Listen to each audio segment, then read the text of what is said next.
My daughter refused to step into our house. We had just pulled into the driveway. She unbuckled her seatbelt, but instead of running to the front door like she always did, she grabbed my hand and froze. I asked her what was wrong. She didn't answer. Her face turned pale, and she pointed toward the top floor window, my bedroom window. "Mom," she whispered, "oh, look at the window." I followed her gaze. My entire body tensed. Behind the curtain, I saw the outline of a person, still, watching us, just standing there in my bedroom on the third floor. No one was supposed to be in the house. I pulled Kaya behind me and called 911. My hands were shaking so hard I nearly dropped the phone. The dispatcher asked me if anyone else had access to the home. Only my sister, and she wasn't answering. I hadn't heard from her since last night, when she sent me a picture of Kaya smiling from inside a blanket fort. I had been gone less than 24 hours. I watched the police storm into my house. I kept Kaya pressed against me, trying to stay calm while my heart felt like it was breaking through my ribs. It wasn't just fear, it was betrayal. Something was deeply wrong, and I felt it before anyone said a word. What the officers found inside wasn't just disturbing, it was personal. It was something I could never have imagined, something my own sister had set in motion. And it all started with one choice: letting her babysit my daughter for just one night. My name is Alyssa. I'm 34, a single mom, and the only constant in my daughter Kaya's life. She's 6 years old and fiercely imaginative. She gives names to her stuffed animals, talks to plants, and insists that the moon follows her at night. She is the center of my world. My life revolves around making sure she feels safe, heard, and loved. We live in a 2-bedroom townhouse just outside Portland. It's a quiet neighborhood filled with dog walkers, retired couples, and the occasional teenager mowing lawns for cash. It's not perfect, but it's home. I keep our space clean, cozy, and predictable because stability is something Kaya needs. After my ex-husband left 2 years ago and moved to Denver, it's been just the two of us. I haven't had the luxury of letting my guard down since. There's no second parent, no backup plan. I'm it. Balancing motherhood and work is something I've gotten good at out of necessity.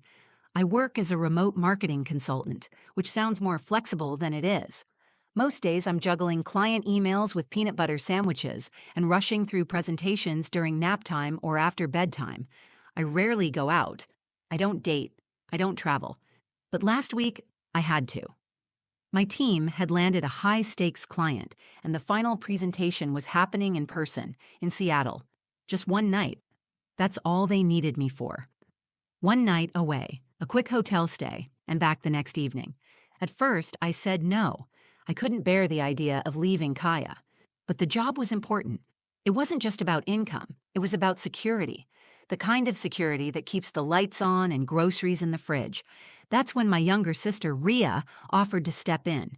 Rhea is 28 and everything I'm not. She's spontaneous, impulsive, and wildly unpredictable. She's never held a job longer than a year, loves festivals, couch hops between cities, and has a tendency to romanticize chaos. But she loves Kaya. They have a bond that's undeniable. Rhea is the fun aunt, the one who teaches her silly dances, brings glitter wherever she goes, and buys matching pajamas even though she's terrible at folding laundry. Still, I hesitated. Rhea had never watched Kaya overnight. I knew she cared, but I also knew she could be careless. She had a way of brushing off rules and improvising in moments that needed structure. But she begged. She told me she was trying to be more responsible. She wanted me to trust her. "It's just one night, Alyssa," she said. "We'll eat mac and cheese, watch movies, and be in bed by 9. It'll be boring. I swear I made her promise to stay the entire night. No visitors, no leaving Kaya alone." I walked her through Kaya's routines, made a printed list of emergency numbers, stocked the fridge, and showed her how to use the home alarm system. She rolled her eyes but agreed to everything. Kaya was thrilled. When I left that morning, Kaya wrapped her arms around my neck and whispered, "I'll take care of Auntie Rhea." It made me smile, but part of me felt uneasy. I kissed her forehead, told her I'd be home tomorrow, and backed out of the driveway, watching her wave at me through the window. The presentation went well. My team nailed it. We celebrated briefly, and I checked my phone every hour for updates. Rhea sent me a picture around 4 p.m. Kaya buried in a mountain of pillows, holding a juice box like a trophy. The caption read, Still alive. I allowed myself to exhale. Maybe I'd been overthinking. That night, I called to say goodnight. No answer. I texted her. Nothing. I assumed Kaya had fallen asleep and Rhea had left her phone somewhere. Still, it bothered me. I don't sleep well when Kaya's not next to me, so I lay in my hotel bed, counting the hours until I could go home. The next afternoon, I picked up muffins from Kaya's favorite bakery and drove straight home. I expected her to run into my arms at the door. Instead, I saw her sitting outside on the curb, alone. Mrs. Delgado, our neighbor, stood nearby, arms crossed and tense. Kaya didn't move until I got out of the car. Then she ran to me and held me like she hadn't seen me in weeks. I looked around. No Rhea, no car in the driveway, no messages on my phone. I crouched down and asked Kaya what happened. Her eyes filled with fear. She pointed at the house. "I don't want to go back in," she said. Then came the words that made my stomach drop. "Mom, look at the window." I didn't know what to say. I was still holding Kaya's hand when she pointed to the window, the one on the third floor, my bedroom. I followed her gaze, and that's when I saw it. Behind the curtain, someone was standing there, still, watching. Just standing like they belonged there, but no one was supposed to be in that house. The only person with a key was Rhea, and she was nowhere in sight. I stepped back instinctively, pulling Kaya with me. My heart was racing. I didn't blink. I didn't speak. My daughter, barely 6, had sensed something was wrong before I had even parked the car. She hadn't gone near the front door. She knew something I didn't. Mrs. Delgado saw my face and came closer. "What's going on?" she asked. I shook my head and told her quietly to keep Kaya with her. I didn't want my daughter anywhere near the house. She nodded, took Kaya gently by the shoulders, and walked her across the street. Kaya looked back at me with wide, scared eyes, but she didn't protest. I dialed 911 and told the dispatcher that there was someone in my house. I gave them the address and explained that only my sister should have had access, but she wasn't answering her phone. My voice shook, but I stayed clear and firm. The dispatcher told me to stay where I was, not to approach the house, and that police were already on their way. My hands were trembling as I hung up. I tried calling Rhea again, straight to voicemail. My stomach was tight, my skin clammy. I kept staring at the window, waiting for the curtain to move again, but whoever was inside stayed hidden. That made it worse. The stillness. The waiting. Police arrived within 10 minutes. 2 patrol cars pulled up to the curb. The officers moved quickly. One of them asked for my name and if anyone else should be in the house. I said no, only Rhea, and she wasn't there. He nodded and gestured to the other officer to take the back entrance while he approached the front. I couldn't take my eyes off the house. It felt unreal. I had just come home from a normal work trip. I had dropped off my daughter with her aunt. I had trusted someone I had known my entire life. And now my daughter was terrified to go inside the place where she sleeps. A few minutes later, I watched the officers enter through the front door. They moved cautiously, one hand near their holsters, the other on flashlights. The tension in my body was so tight I felt like I could snap. I tried to piece together what could have gone wrong. Rhea was flighty, yes, but she wouldn't abandon Kaya. Would she? She wasn't malicious, but she had poor judgment. She'd made dangerous choices before. Maybe she left to meet someone and locked the door behind her, thinking Kaya would be fine asleep. Maybe she thought she'd be back before I returned. Maybe she thought no one would notice. But that didn't explain the figure in the window. I didn't realize I was holding my breath until the officers returned. One of them looked calm. The other looked shaken. "Ma'am," the first one said, "we found someone inside." That sentence made my knees weak. "Who?" The second officer spoke this time. "A man. He was hiding in your bedroom closet." I stared at him, unable to process what he'd just said. "We believe he entered sometime last night or early this morning. He claims he was let in." "What?" My voice cracked. "By who?" "He said your sister invited him, gave him food, told him he could stay until you got back." I was silent. I could feel every part of my body tighten, like my brain was trying to shut out what I had just heard. "He's not related to you, is he?" the officer asked. "Number, I've never met anyone like that in my life." They told me the man was being detained, but that he didn't resist. He was calm, even relaxed. He didn't have any weapons on him. He seemed confused, disoriented, and when they asked him why he was there, he kept saying the same thing. She said it was okay. She said I could sleep here. She said she'd be back. My skin crawled. My mouth went dry. All I could think about was Kaya. My daughter had been inside that house with him. She had been asleep, alone, while some stranger hid in my closet. I looked back across the street where she was sitting with Mrs. Delgado. She was watching me, holding her knees to her chest. I still hadn't heard a word from Rhea. I stood frozen on the sidewalk as the officers finished clearing the house. I had just been told that a man, a complete stranger, had spent the night inside my home. My daughter had been there too, alone. I could still hear his voice in my head, the words the officers repeated to me. She said I could sleep here. She said she'd be back. It wasn't a mistake. It wasn't a break-in. My sister had invited him in. My hands were clenched into fists. My chest felt tight, but I forced myself to stay focused. I walked across the street to Kaya. Her eyes met mine, questioning, afraid. I bent down and wrapped my arms around her. "You're okay," I said. "I've got you. You're safe now." I didn't tell her what happened. I didn't ask more questions. Not yet. Mrs. Delgado offered to take Kaya inside for a snack while I spoke with the officers again. I hesitated, but Kaya nodded. "I like her," she whispered. I nodded back, kissed her on the cheek, and thanked Mrs. Delgado quietly. Once Kaya was inside, I turned to the officer who had spoken with the man. "Tell me everything," I said. The man they found was in his mid-30s, no ID, no phone, and based on his appearance, likely homeless. He hadn't entered forcibly. There were no signs of damage, no broken locks or busted windows. He told the officers he had met my sister at a bus stop 2 days earlier.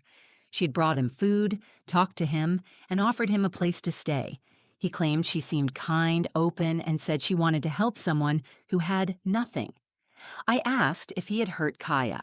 The officer said no. According to the man, she had been asleep before he entered the house. He claimed Rhea gave him permission, left the door unlocked, and said she'd be back by morning. She never returned. It didn't make sense. It was reckless, dangerous, and utterly unlike anything I could have imagined. I tried to convince myself there had to be more to the story, some explanation that made this feel less insane. But there wasn't. I pulled out my phone and called Rhea again, straight to voicemail. I sent her a text message.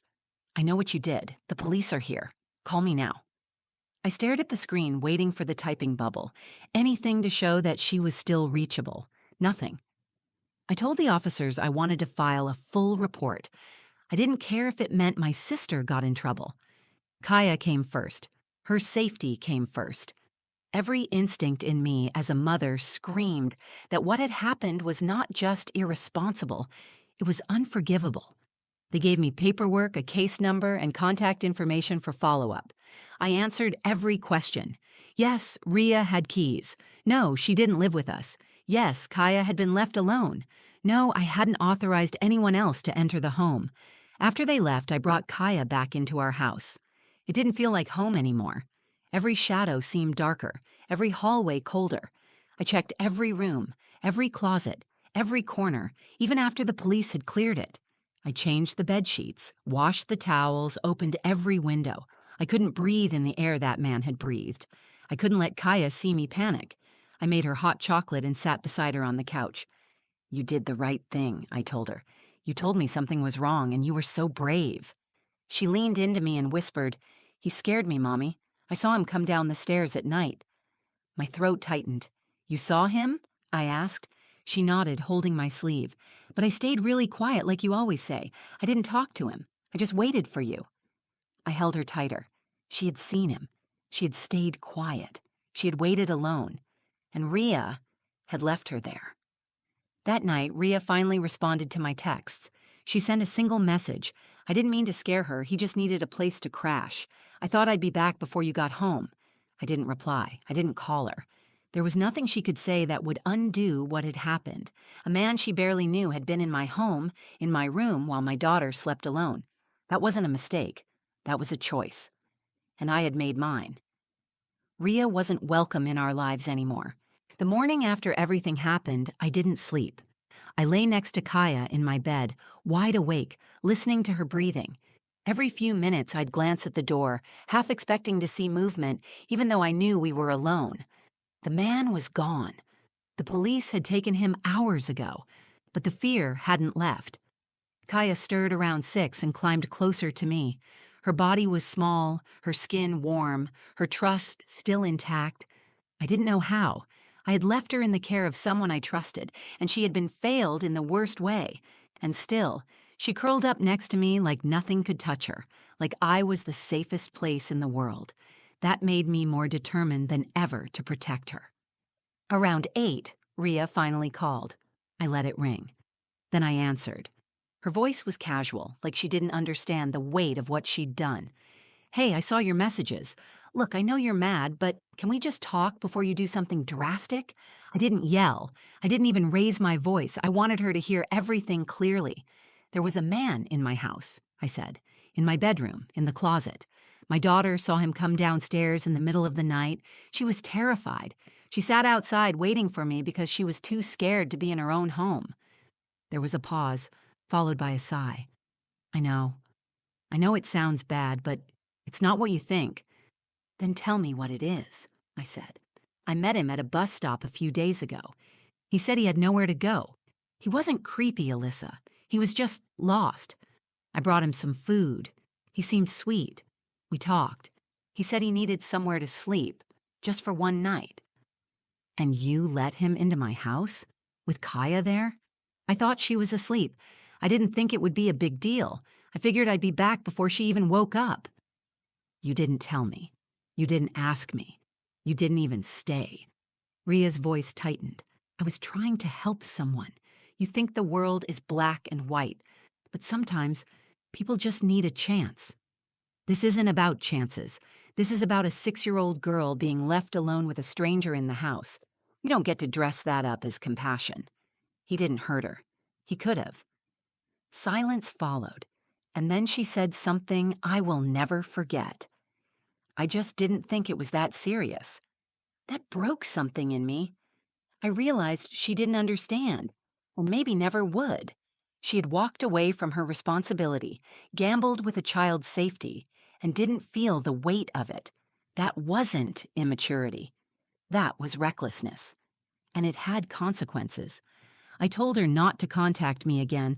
I told her I would be changing the locks. I told her Kaya wouldn't be seeing her for a long time, maybe ever. And then I hung up. After the call, I sat Kaya down on the couch and told her the truth, in words she could understand. I told her that Aunt Rhea had made a mistake and had let someone in who shouldn't have been there.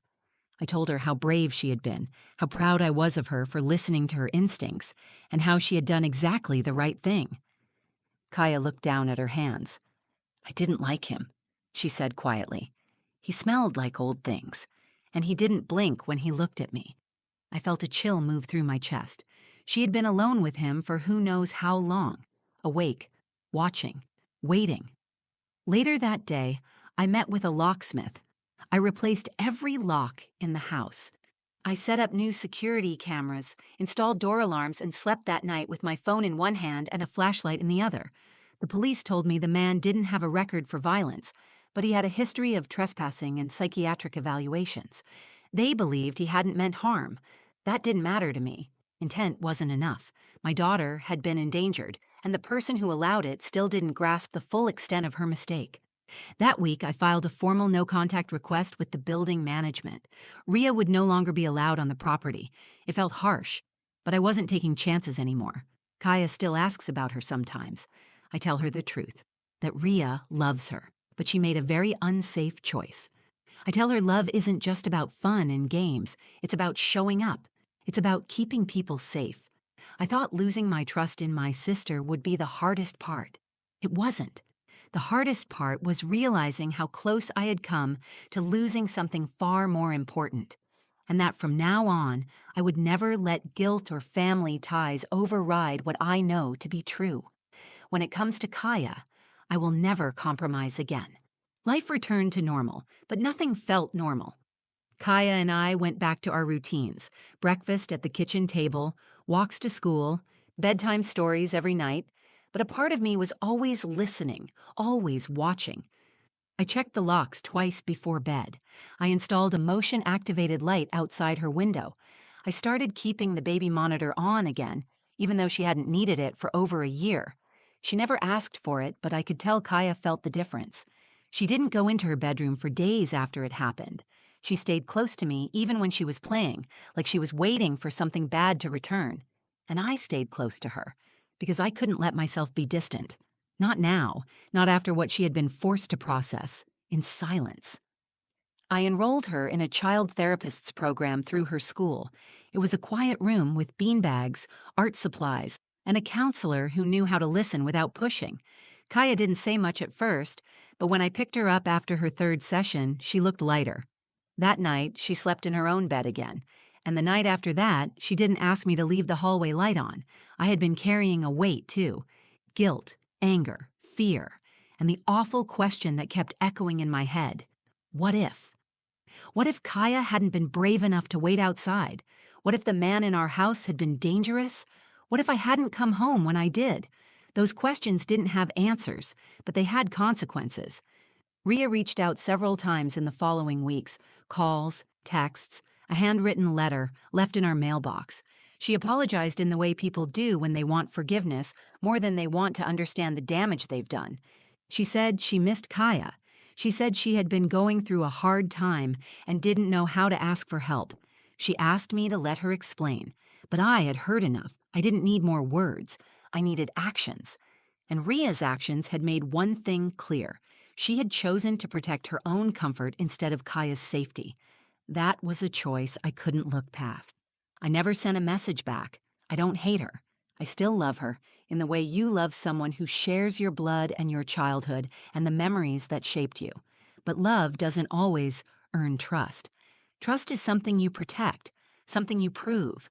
And once it's broken in the way she broke it, love alone is not enough to put the pieces back together. I've learned that boundaries are not punishment. They're protection. They're the shield you put around your life when someone has proven they can't be trusted to hold it gently. I learned that saying no isn't cruel. It's how you say yes to your child's safety, your own peace, and the life you're trying to build. Most of all, I learned to listen. To my instincts, to my daughter, to the voice in my gut that spoke quietly before I handed over the keys, and to the voice of a 6-year-old girl who whispered, "Mom, look at the window," when something felt wrong. That voice saved us. That moment changed everything. Kaya still remembers what happened, but she doesn't talk about it often. She'll mention it in fragments when something reminds her. That man didn't blink. I didn't like his shoes. I heard him breathing in the hallway. And I listen. Every time. Because the day she was scared and spoke up, she showed me just how much she sees, how much she feels, and how much she already understands about danger. I'm proud of her. More than proud. I trust her. She saw the truth before I did, and because of her, we're safe. Now, when I leave the house, even just for groceries, I look her in the eyes and say, "If anything feels wrong, you tell me, right away." And she always nods, serious and steady, because she knows. And I do too. This wasn't just a wake-up call. It was a line in the sand, a lesson that came at a cost, but one that taught me the most important rule of all. When it comes to your child's safety, there is no such thing as overreacting. You listen, you act, you protect. Every single time. Thank you for listening to my story. I shared it not just to get it off my chest, but because I know I'm not the only one who's trusted someone they shouldn't have. Sometimes it's family, sometimes it's a friend, sometimes it's that voice in your head telling you it'll all be fine, when deep down you know better. If this made you think, if it made you feel something, or if it reminded you to trust your gut, I hope you'll do one thing: protect your peace, protect your kids. Protect what matters. And if this story connected with you in any way, I'd really appreciate it if you gave it a like. Share it with someone who needs the reminder. Leave a comment and let me know what you would have done. Or if you've ever faced a moment that changed how you trust the people around you.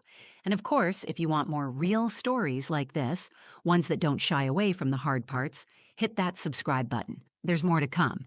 And I'd love to have you here. Stay safe, stay sharp, and always listen when something feels wrong. Until next time.